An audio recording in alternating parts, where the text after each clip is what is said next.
What is up, everybody? Welcome back to the Kayfabe Central podcast. I am your host, Josh, as always, and today we are going to be going over night two of WrestleMania 41. This was a good show. Um, it ended a lot earlier than uh, last night. I noticed that. It's like 11:30. I think last night I was recording this at 12 in the morning just because I usually like unwind a little bit and relax before I jump straight into the podcast. Just so I can just let my mind ease off a tad bit. Which it would probably be better just to do it immediately after, but that's me. Before we get into this podcast, as always, I'm going to do a little bit of self promo, which I actually forgot to do on the review last night. I was so tired and I was just getting through the card that I forgot to do self promo, which is very important when you do this kind of thing. So, we're going to get some self promo out of the way. Make sure you like, comment, and subscribe. Hit the notification bell so you're up to date with all the podcasts, videos, interviews that come to this channel. We do have some more interviews coming soon. Not sure when yet, but I'm always reaching out to wrestlers for interviews so I can give you guys as much content as possible. We have podcasts pretty frequently on this channel. So if you're a wrestling fan and you love wrestling content and you love listening to things about wrestling, this is the place for you. And I am open to anyone sharing their opinions in the comment section. So make sure you utilize that. These podcasts are eventually going to be on Spotify and things of that nature once I can figure all that out. Um, so yeah, uh, just make sure you guys comment, subscribe, all that good stuff, and we are going to get into the WrestleMania 41 Night 2 results and review. I was gonna do this live. I said last time that I was contemplating on doing it live, and I put a poll out on my Instagram story, and not a whole lot of people responded to it, which is fine. And I just took it as maybe that's the universe's sign to say maybe just stick to the recording today, and uh, eventually I will experiment with going live after PLEs and pay-per-views and stuff like that. But for now, it's just gonna be recorded. I try and get these out to you as soon as possible. I know with AEW Dynasty, I was pretty late with that. That was my first one that I did.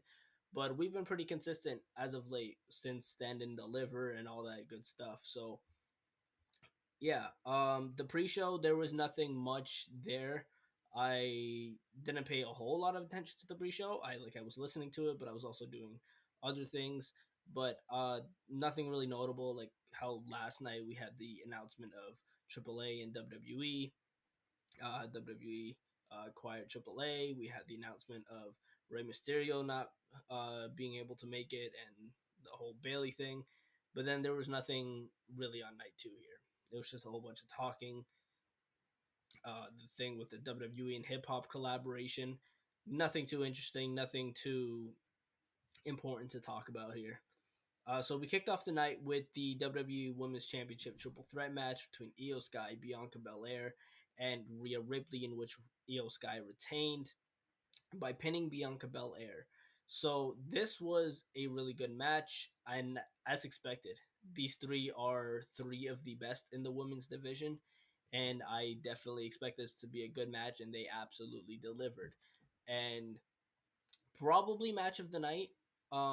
It's a close second to another one that happened here on this card here tonight, but probably match of the night. I think for me, I would put it at the number one spot tonight.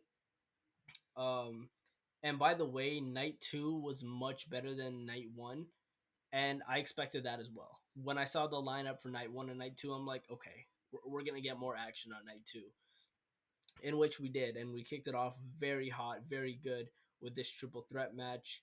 Um, I don't know what happens here with any three of these women. Bianca, I don't know what happens with her.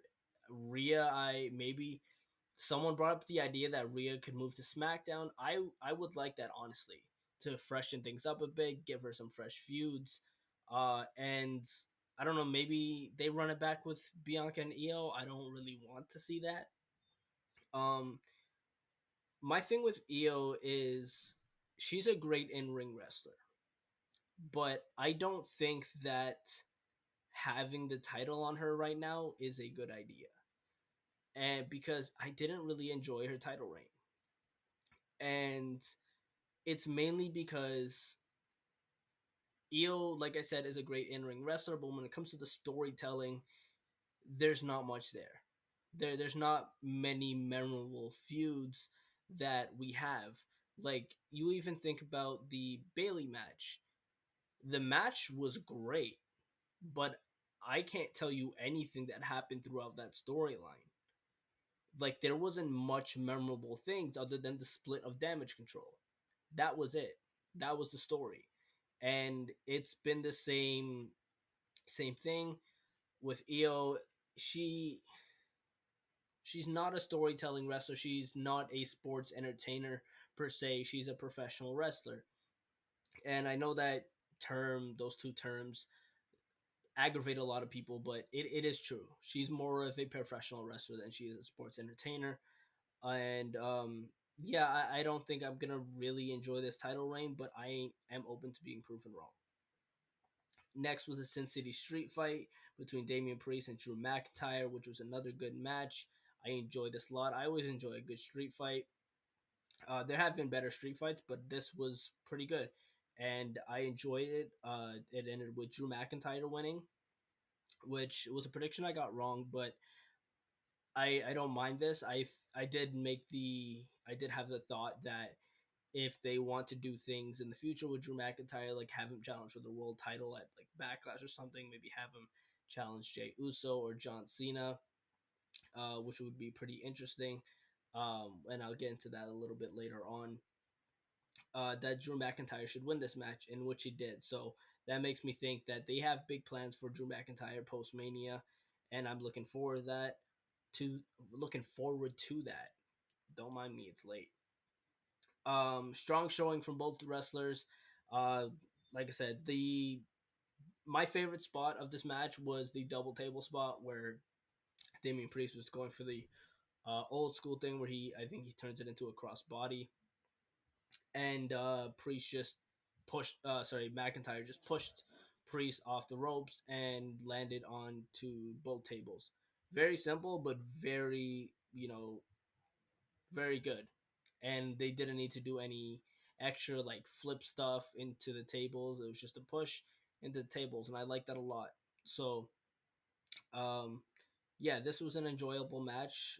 McIntyre comes out with a win, and I'm looking forward to what they do with both of these guys. Both of them deserve better. Um, I think that I still remain under the thought that both of these guys deserved better for this WrestleMania, but they worked with what they were given, and they put on a show. Next was the Fatal 4-Way match for the Intercontinental Championship. Braun Breaker versus Dominic Mysterio versus Finn Balor versus Penta. Dominic Mysterio won the title by pinning Finn Balor, and this ended exactly the way I thought it should, and the way I wanted it to, with Finn Balor nearly picking up the win, and or Dominic Mysterio pinning him, and it happened to be both. Finn Balor hit the coup de grace on Penta, which was good because it leaves Braun Breaker out of the mix, so you can't say that, oh, Braun would have lost. Hits the coup de grace on Penta, and as Balor's going for the pin, Dominic Mysterio hits the frog splash on Balor and pins Balor to win the title. This was a really good match as well. I definitely enjoyed this a lot from top to bottom. They all these guys are talented and they all did their thing. Uh, if you really want to break it down, Dom is probably the weak link in this match, and so he had his spots where he kind of like weaseled his way and like saw his opportunities and he took those opportunities, and just constantly snuck in and eventually just stole the win. I'm gonna like this title reign. I think Dominic Mysterio winning was the right decision, and it's been a while since we had like a weasel title holder. So I'm gonna enjoy this a lot, and this was the right decision. So kudos to WWE for going this route, and yeah, the right route. Uh, all these guys have a solid future. I don't know what Balor does. This storyline that's going to happen between Dom and Finn Balor is going to be very interesting because maybe they turn Finn Balor face, maybe he moves to SmackDown, he gets kicked out of the Judgment Day. It's going to be very interesting to see what happens here. Penta's got a great future in WWE. He had a great showing here. Braun Breaker is probably soon going to move to the world title scene. I'd like to see him move up into the upper mid card and then eventually in the world title scene. And somebody was mentioning he could be one of the people that beats John Cena for the title. And we can get into that later as well when we talk about that.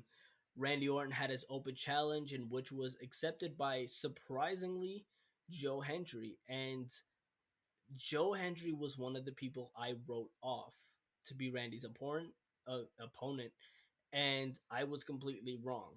It ended up being Joe Hendry, and this was a quick match, but it didn't need to be long because it was more about the moment that Joe Hendry is here. He's the TNA champion. He's going against Randy Orton.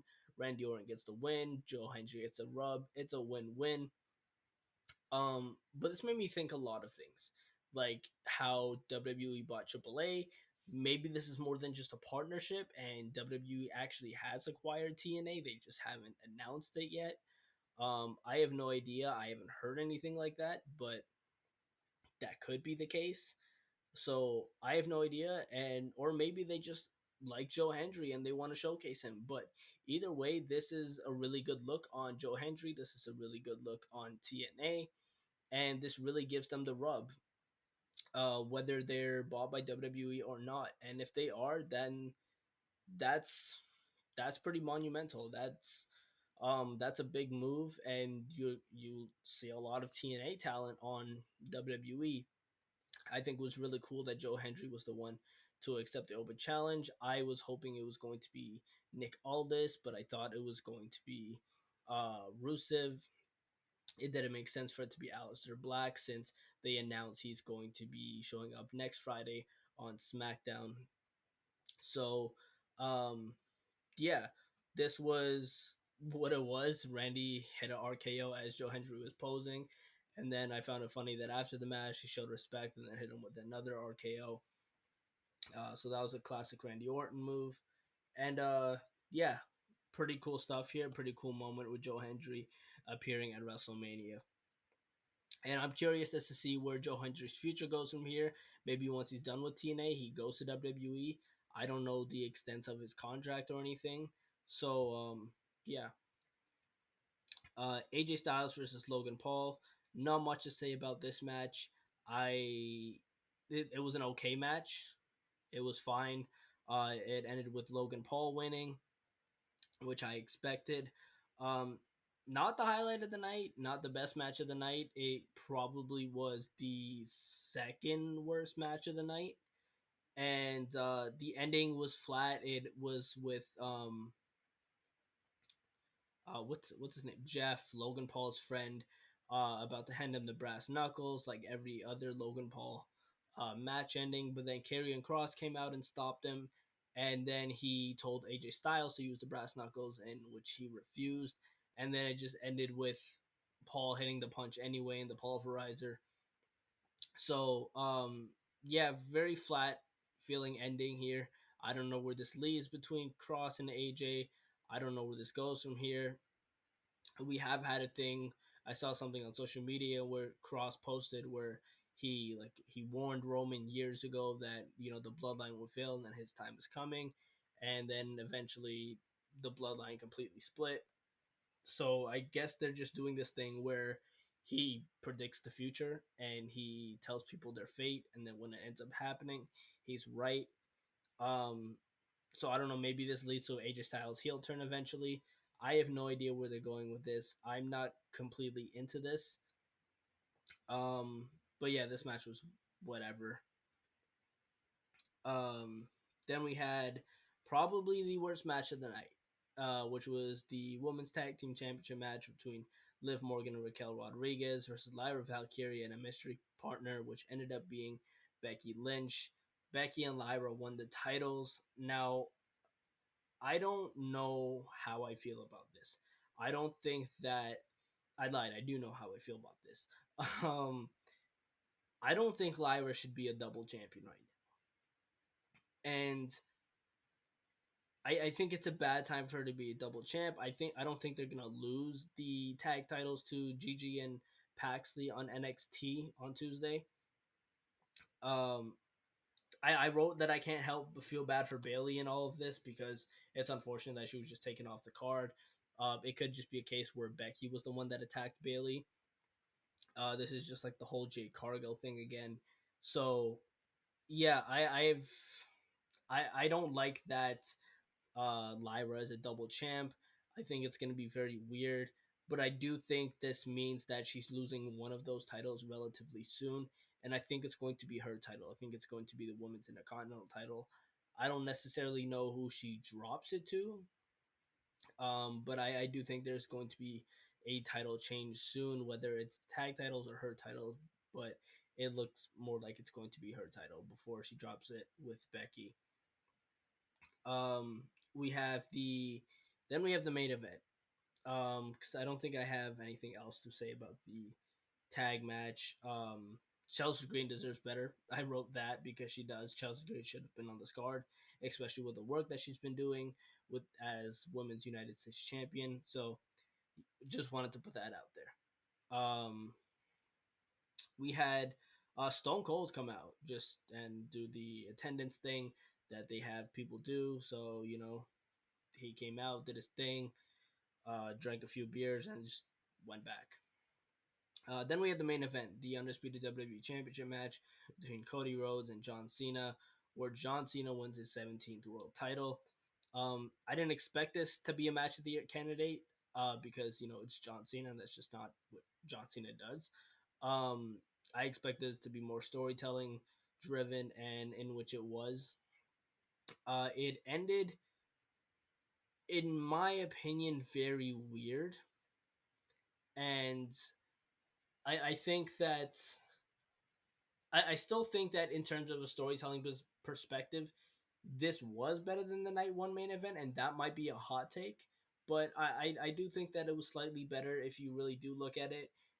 The fact that John Cena is winning his 17th world title, and he's threatening to retire with the title. Like, where does this go from here? Who does he defend against? Who does he lose it to? Because he's not retiring with the title. But yeah, I don't know where this is going to go, but I'm very interested in seeing where it does because there's a plethora of people that can dethrone um, Cena. You have people and people who can face Cena. I think one of the people that is going to face Cena could be Drew McIntyre.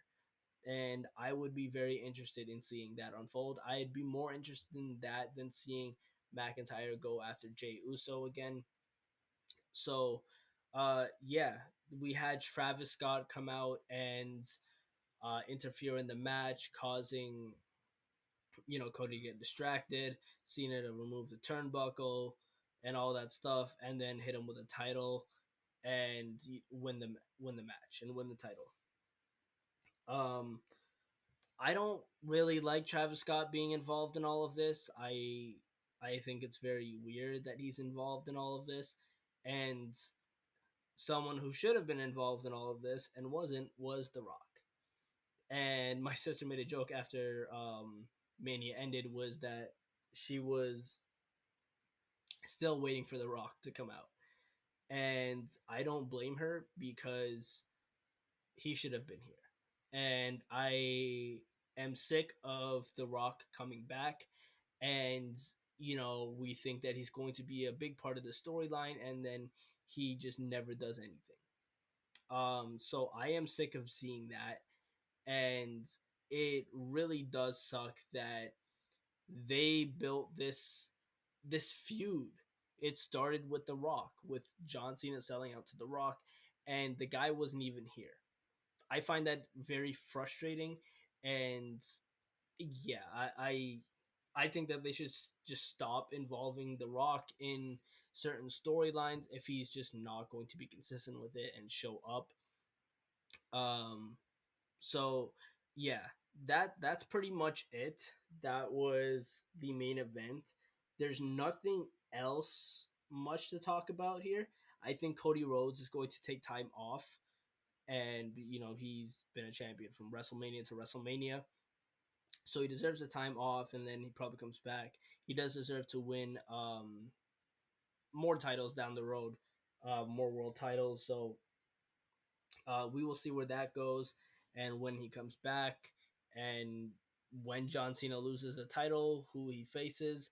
I mentioned earlier that one of the people that could dethrone him eventually is Braun Breaker, so we could definitely see that happening. Um, but overall, WrestleMania was okay. Like for both nights combined. Um, Shitty entrances again tonight. By the way, there was nothing much. Cody's entrance was kind of cool. I did like the mask that he had that just went up like it was Iron Man. That was cool, but there was nothing much else to it. That was it. Cena had just an entrance where it was black and white, no extra colors. He just walked down to the ring, and yeah, that was it. The best entrance of the weekend was probably Tiffany Stratton's. And when you think of WrestleMania, that probably should have been the fourth or fifth best entrance of the weekend, but it wasn't. It was the first best of the entire weekend. And you would think because they're in Las Vegas, there would be more like um, showman entertainment stuff with the entrances, but that's not the route that they went. Um, so yeah, very disappointing on that end. Night one wasn't the best. Night two was much better. I think that if you take, I think if WrestleMania was still all in one night, a lot of the matches on night one wouldn't have made the cut. Like if it was all in one night, El Grande Americano versus Phoenix or Mysterio wouldn't have been on the card. I don't think the tag titles would have been defended. Um, so yeah, I don't know if I like this whole 2 night thing, and I think I would prefer if they went back to just one night. I'd rather just a long night of WrestleMania than 2 nights of matches I could just see on Monday Night Raw and just useless matches that don't belong on WrestleMania. Um, but yeah, overall, this was an okay WrestleMania. I don't know if this is one I necessarily go back and watch. The only matches I probably would watch, like, is the triple threat between Punk, Rollins, and Reigns, the maybe even the Fatal Four Way, the triple threat between Rhea, Bianca, and Io. Um, and I'm probably leaving some out, but yeah. So select few matches I just go back and watch, but that's about it. Let me know your thoughts on WrestleMania this year. What did you think? What did you think about the outcomes? What did you think about both main events? About Cena winning the 17th world title? Who do you think he's going to face? Who do you think he's eventually going to drop it to? Do you think he's going to drop it? Let me know all your thoughts and opinions and hot takes in the comment section below. And eventually, I'm going to do a post where I just post for people to post their hot takes, and maybe I'll do a video about it. I know there's YouTubers that do that already, but I do want to do something similar to that without stealing ideas. So I'm gonna try and figure that out.